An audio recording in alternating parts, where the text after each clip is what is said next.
Greg, for coming and joining us here today with the Young Adults group. We recently changed the name from the Young Professionals group. And so we're also going to be changing the time. It would be now on the third Monday at 8 p.m. Eastern instead of Tuesdays and Saturdays. And in this meeting, we'll be focused on managing symptoms and improving quality of life. So Tara and Greg here to kind of share some of the things that have helped them do those two things the last few years. So Tara, do you want to kick us off? Sure. So I guess basically I consider myself, I first became symptomatic at right around 14, 15. That's like the first time I felt the pain associated with FSH. And that's what I consider the beginning for me. I wasn't actually diagnosed until I was 18. And I was really lucky that I was diagnosed immediately by the very first doctor I ever saw. He's like, you have FSH, here you go. So, you know, compared to stories I've heard from other people, that was good that it didn't take years and lots of tests and all sorts of stuff. But this was also in the year 2000 when they literally just handed me a trifold pamphlet and said, this is everything we know, good luck. And there was no treatment, like as in there's no follow-up, don't come back and see us in 6 months or a year, like nothing like that. It was just, good luck, we've got nothing for you. That was not cool. So it took me a while of going through and trying to process things on my own without a lot of support, and that's not really healthy, I've learned. So that's kind of touching on the kind of the mental health self-care side of it. Like, you absolutely need support of whatever way you need that. That can be different for everybody, but whether it's a therapist or a really strong family support system or people giving you space to process how and when you want to, but then there to talk whenever you're ready. I don't know what that looks like, but if you can have a support system, I think that is vital to everything because you're going to need it in the long run. But anyway, got through all of that. And as far as mitigating symptoms, I've moved to Dallas. We were talking about recently, moved to Dallas and found a really good team of doctors at UT Southwestern. They're like specialists on FSHD, which is amazing to have like stumbled into like 2 or 3 doctors like that. And I've been able to kind of make some connections with some good therapists and clinicians that can kind of give us tips. One of the biggest things I do is stretching, like daily. Even when I don't want to, like I haven't stretched yet this morning and I can tell like my body is uncomfortable. There's a sequence of stretches that I found that works for me that I can do. A lot of them are based on yoga, but you can always adapt any and every stretch or exercise to what you can do and what works for you. And so that's what I've done. I've actually also found an online yoga class that is out of a studio that is started by a man who's paralyzed, and it's his yoga studio, and he does nothing but teach adaptive yoga. And they have online classes. If anyone wants to know about that, I could shoot you the link to that. But stretching is probably one of the biggest things for me at this point. And kind of tied in with that is trying to not control, that's not the right word. Trying to understand and manage like mental health, like you said, like that's a really big part of it. And so finding the things that are difficult for you and finding ways to work through them. Like I said, whether it's meditation or walks through your neighborhood, if you can still do that, or even in a wheelchair, you know, really light exercise, and like don't stop moving. I don't know how to say that enough. Like keep going as long as you can go and don't stop until you just have to stop. I don't know if that makes sense, but what therapists have said, like motion is lotion. Like it's better for your body if you can keep moving. It's good for your joints and for your muscles and everything to keep staying active however you can. I've also found that stretching and exercises helps with kind of the stress and the mental aspect of it. Like, because I can't move as much and how I would like to really. And so it can kind of like build up, that energy can build up in your body. So you have to find a way to dissipate it. I did use AFOs for several years on my ankles to help. That helped me prolong my walking, obviously, for like probably 10 years. It's not fun having to learn how to use AFOs and carry them around and everything, but they absolutely do help. I did notice that you asked about eye dryness, I assume, dryness, pain, whatnot. I have been to an ophthalmologist and they have suggested like eye drops. If anyone has ever seen these are really good eye drops. Systane, it's either Systane or Retain. They're two different names of the same brand, I think.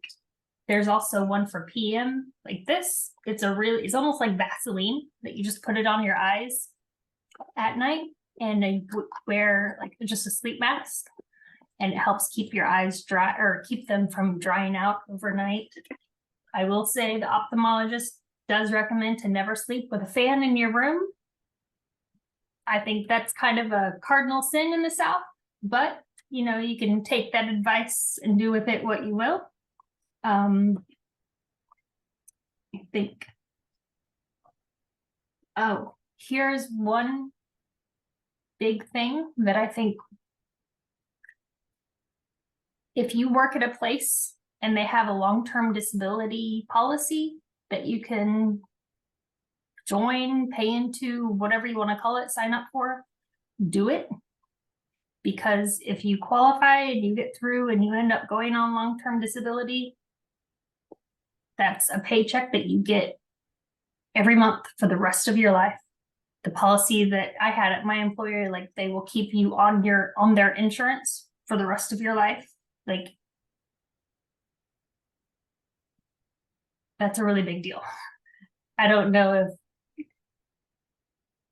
people who are still working can grasp that, but that's a huge deal once you lose your ability to work, to not have a livable income. Like it's really important. So if you have that, or if you are looking at a job, see if they have long-term disability and look at what the parameters are on the policy and just be very mindful of it.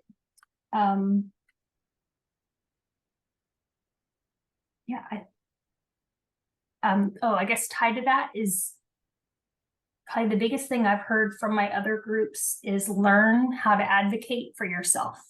And it's very hard and it can be daunting for people, but like sometimes you have to push back on institutions when they say, sorry, we can't help you. Like, no, your policy says that you have to accommodate me in these ways.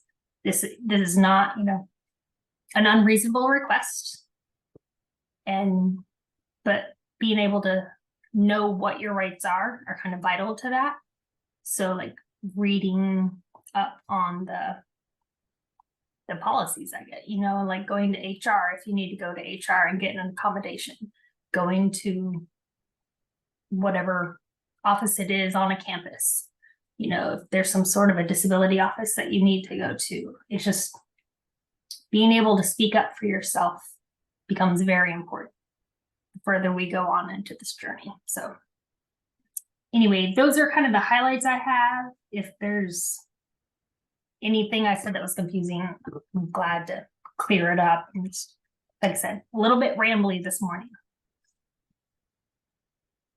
Appreciate you walking us through that. I don't know, Greg, would you prefer I ask, or the two of us ask Tara some questions now, or do you want to go into yours and do Yeah, because I thought there was the great points, some of which, you know, I would echo. Maybe if I could start with my journey, I knew something was up when I was in high school because I joined the wrestling team. So you have to imagine, I'm 5'11", 102 pounds. My parents thought I was crazy for wrestling, but I kind of loved it.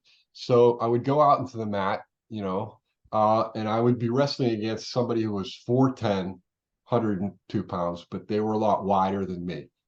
So anyway, at one point I realized I need to bulk up and get some strength. So I joined a Y. And back in those days, that was before when, they had the old kind of weights. You actually went down into the basement. There was nobody wore spandex. It was like all older guys lifting weights. I lifted weights for an entire year and nothing happened. I didn't get stronger. I didn't get any bulk. And all I knew was that's not physically possible. So no one could explain it, but, I realized something that was up. I got diagnosed about 10 years later, just clinically. My mother ends up having it. My sister ends up having it. And we were all kind of, I wouldn't call us necessarily athletic, but we were, very active in sports and stuff like that. So, once I realized that, I wasn't going to get better by lifting weights, I just gave up on my wrestling career. At one point, I thought I wanted to be a solid gold dancer because I really liked that, kind of activity. I had to give up on that, but that was no big loss. I've have it's progressed slowly over the years. I turned 65 next week. I've been in a wheelchair for about a little over a year, and walking with a cane for 10 years before that, and all that kind of slow progression. And one of the things I realized in my 20s was I started seeing a chiropractor. And I've seen a chiropractor regularly every week for like 45 years.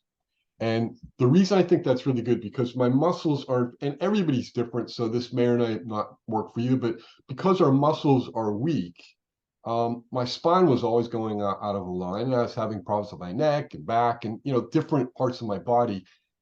As long as I would get it put back in alignment, it wouldn't stay that way very long, but it would be healthy. And then I would exercise to try to keep the muscles healthy. I'm a yoga practitioner. I've been practicing yoga for about 35 years.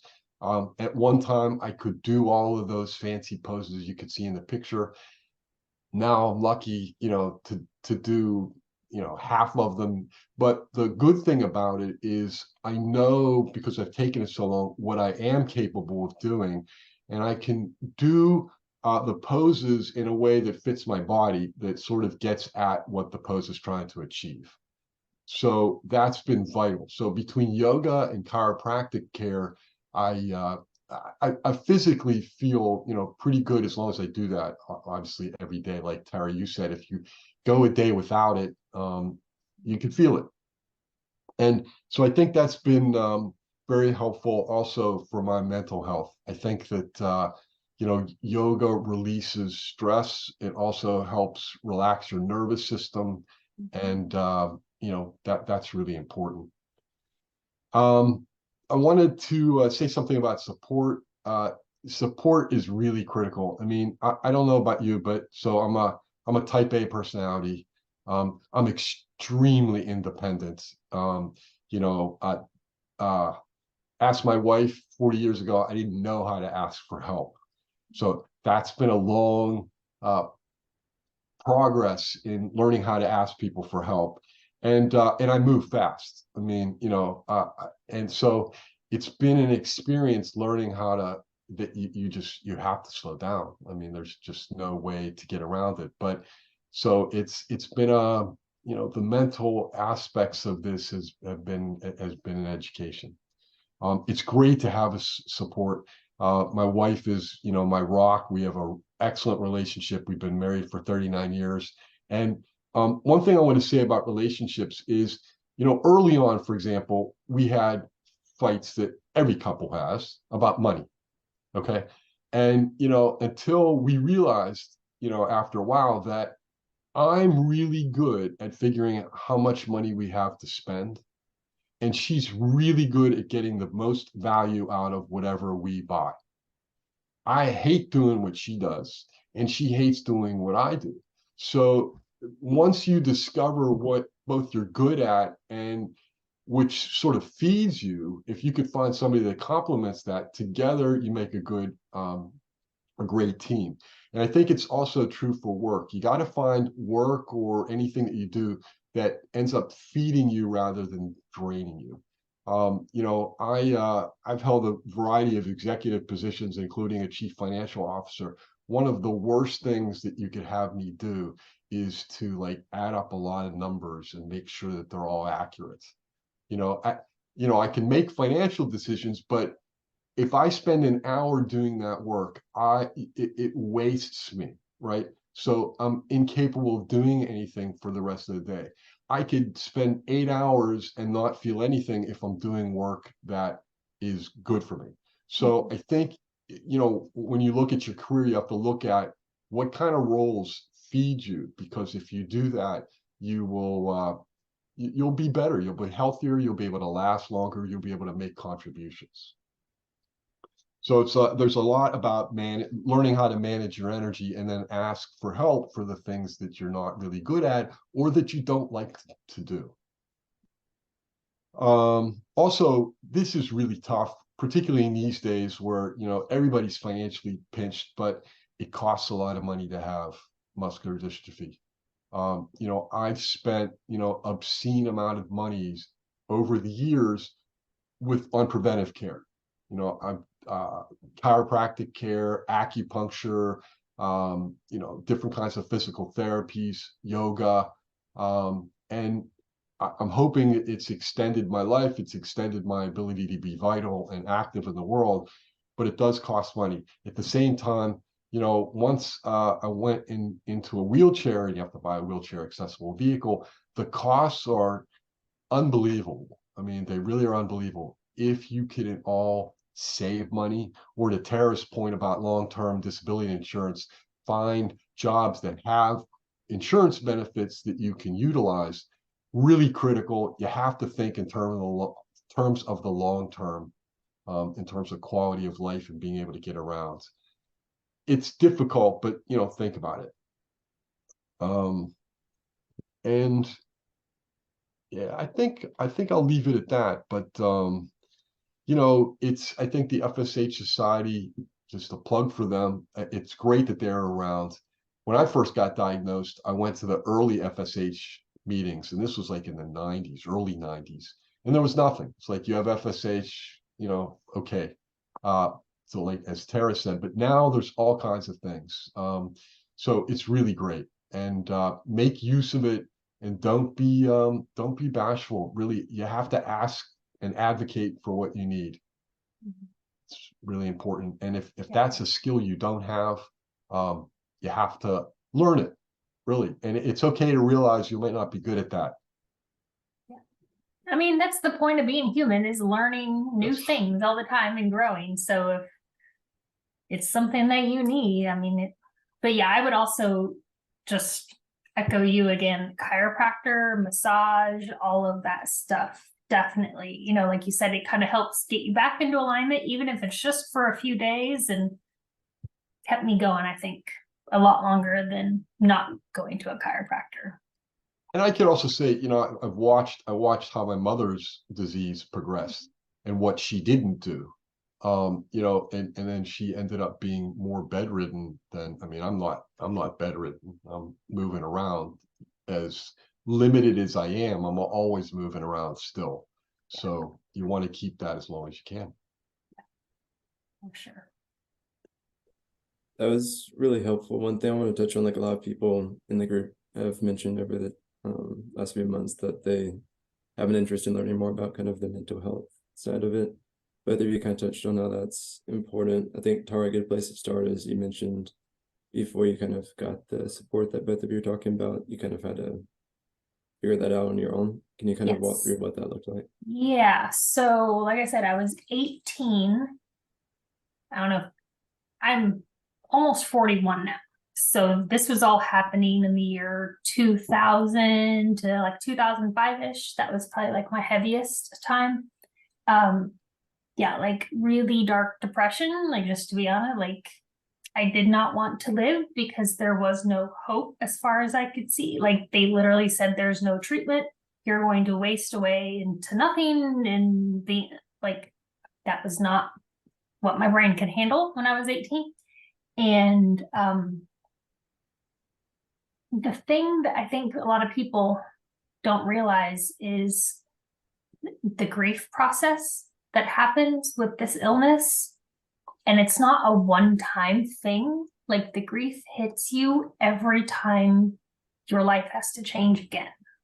Like it's not, I'm not at all comparing situations, but like say if I were in an accident and my body had something happen to it and I had to face life after that, like that was just a one-time thing that I had to process and deal with. Whereas this is every day things are changing, and every day I have to grieve over what new ability I've lost that day.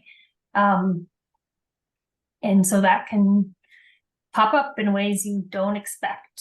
And 10 years down the road, when you know you're not even paying attention, things can come up. But having a good support, number one, like I said, I've been seeing therapists off and on since probably 2005-ish. The last one I've been seeing, I've really enjoyed working with her, but one good book she pointed me to is The Man's Search for Meaning by Viktor Frankl. He was in concentration camps in World War II, and he's a psychoanalyst is what they called him back then. I don't know if that would still be accurate, but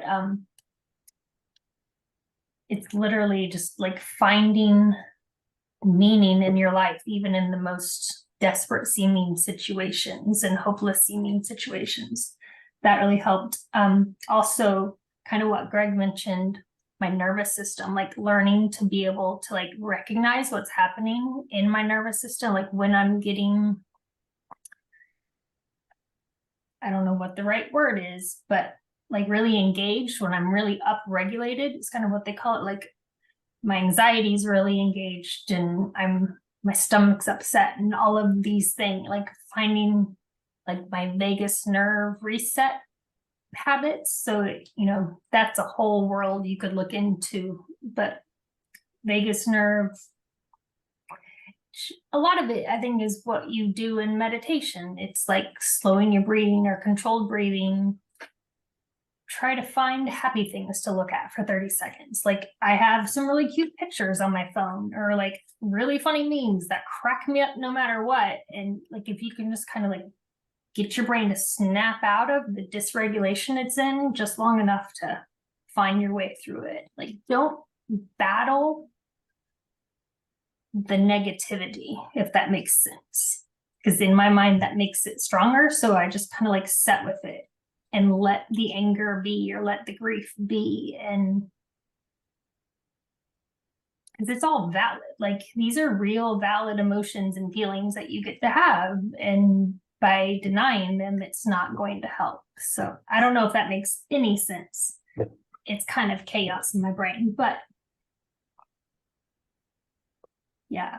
I would concur. And for me, like the biggest challenge is to both, you have to accept the reality, because you can't fight it, you know, much as you mentally might want to. Physically, you have these limitations, and it's continuous. It's like you know, the progression rate of progression will be different for everybody, but it's never going to get, you know, you're never going to get a capability back, you know. And one of the hardest things for me has been to learn that there's some people that, of your friends even, cannot imagine what you're going through. I mean, it's you know, they just can't. So it's difficult for them to be supportive. Like, you know, one friend said, "Oh, well, you know, so you're in a wheelchair, but you know, if you do physical therapy, you'll get out of it." You know, it's like, I mean, that kind of I don't know what to do with that, you know. So, but it's, you know, recognizing that it's real, you know, and all of the emotions that you're having around it are real. And at the same time, trying to find the things that about life that you do love still and can still do. Mhm. And you just have to, you know, and the other thing too is you have to make choices. And you know, when we say this, if you listen to it, this is true for everybody as they age, really. Um, uh, you have to make choices. It's like, do I want to go to that concert, right? That's 2 hours away. I mean, given that it's going to take me an hour to get ready to get out the door, whereas at one time it took me 3 minutes. You know what I'm saying? It's like, and we all have to make choices about how we spend our energy and time. So it's deceptive. When you're younger, you may not think you need to make these choices, but you are making choices by doing some things or not doing others. It just becomes more pronounced. And then, you know, you just have to know what you really want and what's meaningful to you. And so I think that's important. And it's actually been important to explain that to friends. Yes, I'd like to go to that concert, but you know, since I can only do 1 or 2 things a week, it's not as, you know, it's not as important to me as something else. Does that make sense? Absolutely. Yeah. And I think kind of piggyback onto that, if I could, just from my personal experience, make the choice to take the trips. Like, do as long as you can and you feel well enough that you can, like, there are trips that I was kind of on the edge about and I didn't take. Like, I could have gone to Spain for 3 months, you know, and I was just nervous enough that I didn't go. And now, like, what I wouldn't give to be able to go back and spend 3 months in Spain. Like, I'm not telling people to, like, I don't know, that might be a dangerous piece of advice, but like, just if you feel like you can do something, do it as long as you can, because once you do lose the ability, like you said, like, there's no getting it back. And yeah. Can I tell a story about that? So my wife and I got married. You know, we were both 25. I had never left the East Coast of the United States, so I desperately wanted to go on a trip. So we decided that we were going to go on a year-long honeymoon around the world. And lest you think we had a lot of money, we didn't. We did the whole year for $11,000 back in 1984. At this point, it still blows my mind. I'm not sure how we did it, but to tell you a little bit more, so when we got married, we said, instead of asking for China or whatever house gifts they give you, we said, sponsor us for a day abroad. And you know, our family, some of our family were like, you're crazy. You got to go and start a family. You got to do this. It's like, hey, we don't own anything. We don't have any bills. We don't have any obligations, and we're physically fit. We don't know what we're going to be like. And this is before I really knew I had muscular dystrophy. I knew something was up, but it's like, we don't know what we're going to be like when we're retired and what we're going to be able to do. We did things you know, when we went around the world, I could never physically do again. And it was wonderful. So we took that opportunity when it presented itself. And to your point, Tara, that's what you have to do. Yeah. Yeah. But also, Amazing. like, I also worked in insurance for a long time. So part of me is also like, but also save your money, because you're going to, you know, so it's just that, but it's what everyone has to do is kind of, you know, weigh those two things between, you know, saving for what you know is coming in the future, but also I think you're saving your sanity on, you know, like, by doing the other things. So it's a decision everyone has to make, and everyone's decision is half chance. So that's, There's a few things I want to follow up on based on what the two of you have said. So both of you mentioned kind of that things get expensive. You've highlighted some key areas in which that happens. Are there any key like expenses that you think people don't typically foresee? I never thought I would own a $65,000 car that, you know, wasn't a sports car, or, you know, I mean, it's a van, right? You know, it's nothing special. It has a ramp, you know, I mean, it's unimaginable to be paying those prices these days. And I get a lot of people, I mean, you know, I thank God I can do it now. But I can't imagine a lot of people can do that. It's just, and I don't know what to do about that, individually. Socially, I think we have to do things about that. And that's another subject that we could talk about, but because the system's not fair. But so that's I think that's a huge effect. We just moved a year ago, obviously, so I could be on one floor because I could no longer get up and down the steps. That's an expense to find a place where everything is either outfitted, or then you have to spend money to outfit it. So it's it's a concern. Yeah.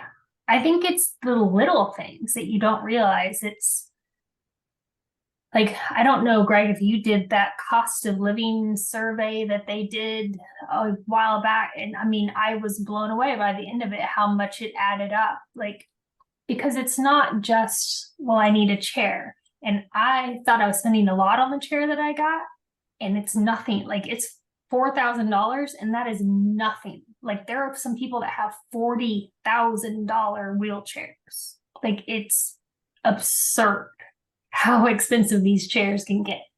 But it's also, when I was working, I would have to take time away from work and go to all of my doctor appointments. So that's lost income, lost time, all of the little things you have to do. I had to build a ramp on the front of my house, and I had to retrofit my bathroom somewhat, and it was just the bare minimum, and can be expensive. Like, it's the little things. And I was researching for someone, they're in their 60s, and he fell at home, and he just had his wife with him, and she was not able to get him up. And I think they eventually had to call paramedics to come into the house and help him get up off the floor, which that's an expense in and of itself. But then just, there are aids that you can buy to help you get up off the floor. And I found one while I was researching for him. The thing was $4,000. Like, that's absurd. Like, it's just a thing to slide under you and lift you up off the floor, and it cost $4,000. So, I mean, it's just the little things that can, like, nickel and dime you all the way, or $5 and $10, whatever. But it's things you just never think of, because you don't have to think of it while your body is still working the way it should. And it's not until you get into it that you realize what it takes to move around in this world. But yeah, the vehicle, I think, is probably one of the biggest one in home modifications. You're absolutely right. It's mind-boggling, the accoutrements and that come with every kind of change. And the other thing, and I want to mention this book, I thought it was really great, and I want to make sure I get the title correct, but this book spoke about it so clearly that it resonated with me. It becomes life becomes a project, and I'm not talking about work. I'm talking about just, the things that you have to manage, the number of things on your to-do list, it just, you just have to realize that, though. It wasn't until, I realized that that's just the way it is, that I started to feel a little bit more relaxed about it. You have to find time and energy for that. And the book, I'm sorry, it's taken me, it's called The Koan, Koan, of Chronic Illness. Koan is a Japanese Zen Buddhist term for kind of like a paradox. It's like, what's the sound of one hand clapping? And because your mind can't make sense of it, you have to go really deep to feel your way into what's the answer to that question. And it's the same thing with chronic illness. There are, I don't want to use the word curses, but there's those aspects of our disease, but then there are also some blessings. We come in touch with certain things, are gifts that we have to focus on if we're going to survive. So it's that managing a double-edged sword, which is really important. And then, Greg, you mentioned a few times kind of energy conservation. A few things you all have highlighted would help with that. One is, as Greg was saying, doing jobs that you enjoy that give you energy. Also, some of the activities, like experiences that you mentioned. You mentioned the balance there, that sometimes you want to not do certain activities because you can only do so many. Are there any other approaches you've taken to help with energy maintenance?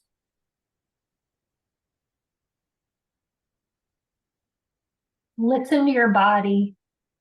And when your body says it needs rest, give it rest.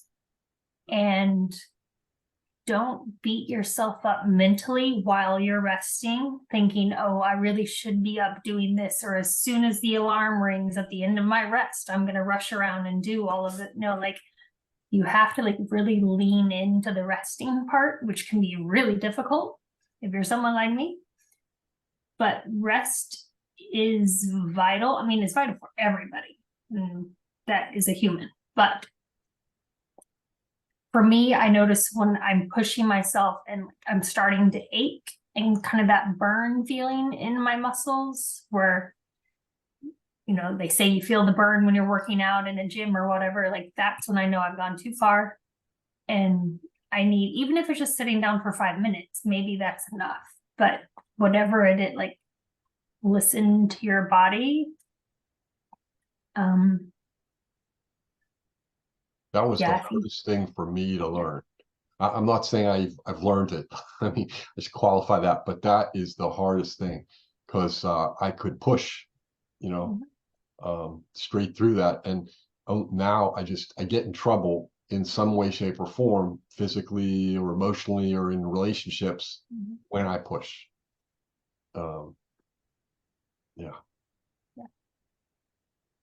100%. And also, you know, I just have to say one thing. You know, we live in a world that isn't I think isn't life friendly. Just really, you know, the work world, and you know, I've worked in a lot of places and consulted and coached with, you know, hundreds of different organizations. It's all about, you know, and I'm generalizing, but it's pretty much true. It's all about working, you know, 150, you know, going 150 miles an hour, and that's not sustainable. That's not good for us with disabilities. It's not good for able-bodied people. It's not good for anybody. And I think, you know, we have to start thinking collectively about how we need things to change and want things to change to make things more life friendly for all of us. And that's you know, and what as disabled people with, well, differently abled people, we could do to contribute to that conversation. Yeah, I was talking to one of my friends the other day about a bad sidewalk that's in our area and how inaccessible some of the storefronts are because it's an old town. It's like 150 years old and it's not been, you know, adapted in any way. And I was like, you know, it doesn't make sense to me because if a space is accessible to me, then it's accessible to everybody. Like in theory, there's some caveats to that, but like if you make it as accessible as possible, then it just opens up the world to everybody. You know, like people with strollers can come in, or delivery people can come in, or maybe someone, they're not using a chair, but maybe they have a bad knee and maybe taking the steps up into the store is hard. It's just, it's hard to find people that just don't see it when they don't need it every day. Now, I will say one thing that's been really big for me this year. If you can find a friend that grew up around someone with a wheelchair, it's amazing because like they're already thinking, hey, we found a place to go away for the weekend. You want to come? It's all on one floor and we know the doors are wide enough. And you're like, oh my gosh, like not only did they know what to check for, but they like did it without me asking, you know, all of these things. There are people like that out there. So if you can find those people, you know, it's the old adage, if they want to, they will. If someone wants to include you, they'll find ways to include you. I'm not saying just because your friends don't think of it, that they're bad friends. That's not at all what I'm saying. It's a learning process, but there are ways to still participate in doing these things and going out on trips and getting out in the world and all of that. But I don't know what my train of thought was there. I kind of lost it, but yeah, that answered any question that you had, Zach. I'm sorry. That was helpful. And then I also kind of want to expand upon that a little bit further. So y'all have mentioned like traveling, going places with friends, concerts, Gregg mentioned. Any other activities that have really helped, or that you've become, I guess, more engaged with over the years as things have progressed? Like activities outside of work for enjoyment and such. I still try to do everything possible. It's just, I can only go to concerts. Like a friend of mine performs in Philadelphia. He has a band, and I can't go to most of the places. I already know that I can't get in, or if I could get in, it's too packed, whatever it is. But I'll still make an effort to find accessible things to do. Or, I'm very willing to go. I love driving, so I'll drive, whole group of people in my van, and I get out, and I can't do all the activities that they do, but I'm out, with them, and so I'll go have a cup of coffee or a beer somewhere while they're running around. I'm okay with that. In fact, I'm thrilled that it gets me out further than I would, have otherwise done. So, I think doing that as much as possible. Yeah. Is And I tend to prefer the really small kind of mom and pop places and kind of like hole in the wall kind of places. And those aren't necessarily always the most accessible. But if there's a place you really want to go, you can try calling them ahead of time and say, hey, I'd really like to come to your whatever. I'm in a wheelchair. What is that going to look like for me? And that's another way of advocating for yourself. And you got to like put yourself out there and say, this is what I need. Can you meet those needs? And sometimes they can and sometimes they can't. But like you said, as long as you can start making those little inroads. But also, like, there's places like we went to Universal Studios this year, and like I'm in a wheelchair full time, but I rode every single ride, sometimes more than once at Universal.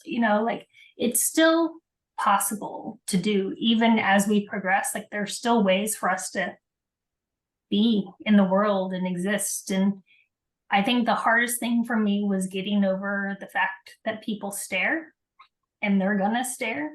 Whether you have a cane or a walker or a chair, like people will point and people will stare and give you looks, and it's not cool, but you kind of have to just develop that thick skin and some kind of lean into it. Sometimes if I'm feeling extra kind of like wily that day, I might kind of like smile and wave back like, hey, what's going on? Act like you're their friend. And especially with kids, I found that if I can like engage kids, because they're just curious 9 times out of 10, and they just want to know. They're like, hey, why are you in that thing? And as soon as I tell them my little sentence about why I'm in my chair, they're like, do you want to go see my dog? Like they don't even care. Like they're on to the next thing. And I think if we can get more kids, kind of catch them young and get people used to seeing different body people and different abilities, like that's just gonna help the world. They can't hurt. I don't know. What I think is bizarre, though, excuse me, but so when I was like walking with the cane, there would be people come up to me to ask me, like, why are you walking with a cane? And with the implicit idea that you don't need it. It's like, because if your face is, I don't know, like, you look lively, then how could you not, be fully functioning? And it's just a weird thing. So, like people will sometimes look at you as if you shouldn't be in a wheelchair. You shouldn't be using a cane. It's like, there's no shoulds. People come in all different flavors, so it's a little strange, but you see everything in life. Yeah. And when I first started using a cane, I had a therapist at the time, and she kind of challenged me to come up with like a couple short phrases for when someone comes up and says, hey, what's wrong with you? Because it's nothing can set me off like someone saying, what's wrong with you? Like nothing, what's wrong with you? But like I have a phrase. If it's a little kid that asks, I say, oh, my muscles don't work very well and it's hard to walk. The end. And like that's basic enough for them to understand. And then if they ask more questions, I can go into that. But just to be able to have a really quick phrase that's just like reflex. You can pull it out when someone says something. That it helped give me like a piece of armor, more or less, like to feel like I could face whatever might come. I always told people to ask, why you're walking with the cane, that I look dapper with the cane. See, you can go, yeah, absolutely. I'm a super villain. You don't know. And then one thing I also wanted to ask, like, over the years after you're diagnosed, were there any things that you tried to do to kind of slow down progression that you thought might have helped? I don't know how to evaluate whether it helped or not, but the things that I talked about, I think lengthened the amount of time, and it was also giving me a higher quality of life, even being in a wheelchair. I mean, I've learned to through yoga to compensate through all kinds of things. I mean, my yoga teachers would say, like, wow, you're really adaptive to get into something. So, I bring that to everything. I'm assuming that has slowed the progression. I don't really know, but so I certainly feel better. And I think that's really important. Yeah. Mentally and physically. Yeah. I mean, kind of the same thing. You don't know, because you'll never know the path you didn't take. Like, what would I be in if I didn't make this decision versus that? But yeah, just make the best decisions you can. I mean, I know that's really crazy thing to say, because you don't know. I mean, but that's the whole point. It's the basic stuff. Try to eat well, because like my aunt does not, like, she drinks nothing but Pepsi. Like never a drop of water, never coffee, like nothing, just Pepsi 24 hours a day. And just to see her try to move around, like, yes, you are 70, but also like your body's starving for clean water, like it's much harder for her to move around, and she's much more stiff, and she doesn't stretch, and she has a lot more pain because she doesn't stretch. And it's all of these little things. So I think I catch glimpses of what if we didn't make some of the choices. But yeah, I mean, just eat well.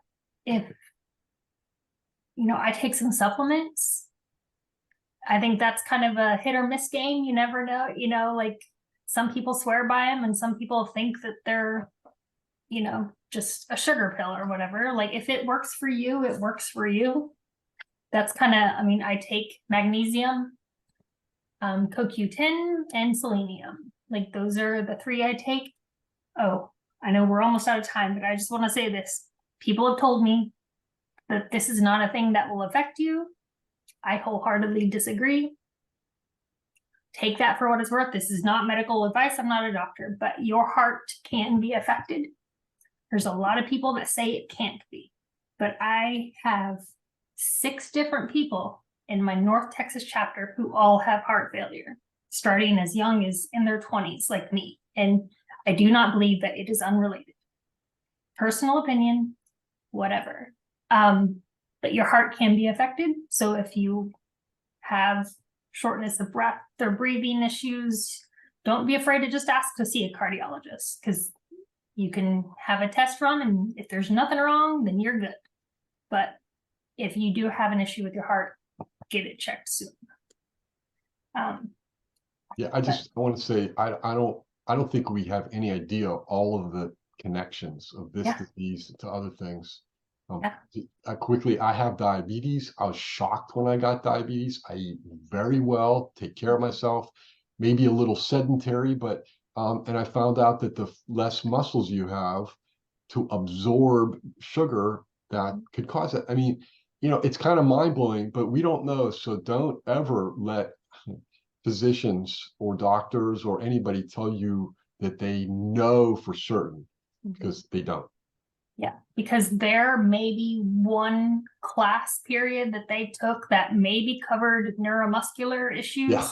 Doesn't outweigh my 40 years of being in this body and knowing what I'm feeling and experiencing and how my body reacts when I do certain things. So yeah, that was probably one of my hardest things, is kind of learning to push back on a doctor in the exam room and be like, no, I think you're wrong. Like, that's really daunting sometimes, but it might be necessary. And you all highlighted stretching a few times throughout. Can you give like 2 to 3 top stretches that you'd recommend people do? Either the names or just a brief description. Personally, the one I have to do first and probably multiple times a day is the child pose. So basically in a fetal position down on the floor with like face down, if that makes sense. Like, it opens up a lot of the muscles around my hips and my abdomen, my low back. Because for women, I don't know if it's true for men as well, but I know the lordosis can get so bad that you like your pelvis is tilted so far forward that it's causing a lot of problems. So with that stretch, I'm trying to stretch out my low back and whatnot. But that's probably the number one for me. And then I just do several on the floor while I'm down before I get back up. Yeah, I can't think of just one, but the hips are like the first place I have to kind of unlock, and then I go from there. Because if your core is tight, then you're not, your limbs, which I have difficult time with, are not loose enough or energized enough to be used. So, but and everybody's different too, I think. But yeah, that's the thing is once your ability goes, like I can't walk, but I can get down into some of these positions. But then maybe getting up off the floor is a little difficult. But like one of them, if you can do like the high pigeon or just the pigeon, I think if you can stretch the psoas in the front of the hip, I've realized that I feel like I can move a little bit better with that. It's just if I can get into that position. I don't know what the ability of your group members is. and also I just should say that the COVID the pandemic has in a way been a blessing, because I've been able to take yoga classes from my house with all my stuff, without having to go out all over the world, actually. And you end up being able to find people that you can relate to, that you can discuss your issues with, that can tailor what they're doing to you. And that's just amazing, because it doesn't matter where you are. Yeah, that's why that adaptive yoga that I found, their studio, I think, is in Michigan or Wisconsin or someplace. But, I Zoom in from Texas each week, and it's like, well, it's cool to like be able to see people from all over the country. Like you said, because of COVID, having televisits to all sorts of people is really helpful. Cool. Well, we're coming up on time. Are there any kind of last comments that y'all would like to make? Any last suggestions? Just keep going. And if you want to do something, go for it. Really, there's always find a way. And if one thing that I've heard from every single in-person event that we've had with the society is someone has always come up to me and said, like, I've never met someone else in person with FSH. And like to be able to see that, like reflect, like yourself reflected back to you in person is really impactful for people. So if your members have never attended an event in person, I think that might be helpful for them, just to, again, build those community connections and just to see yourself in another human, I think really. And realize you're not alone. Yeah, absolutely. That's the thing, is this disease is so isolating. And on top of the pandemic, we're isolated even more. And if you can find other people that are like you, like it's good for the soul in every way possible, I think. And on that topic, like the in-person meeting people, Greg, we've discussed the conference coming up next year. I forgot the details. Could you kind of do a highlight of that real quick? Actually, I don't know where it is. I thought it's in Denver, but I can't remember the time of the dates. It's in sometime in June, I think. Is this a 360 conference, or what conference is this? Was it called Connect? Is that right? Oh, a Connect. I think it's just one that occurs every couple of years for. Hang on, I think it's the this is the FSH World Conference is what I have down, and Oh, it's June 15th and 16th. And I believe I'm not 100% sure, but I believe it's in Denver. Denver, Colorado, yes. And maybe we can find some handicapped accessible trails and go into the mountains.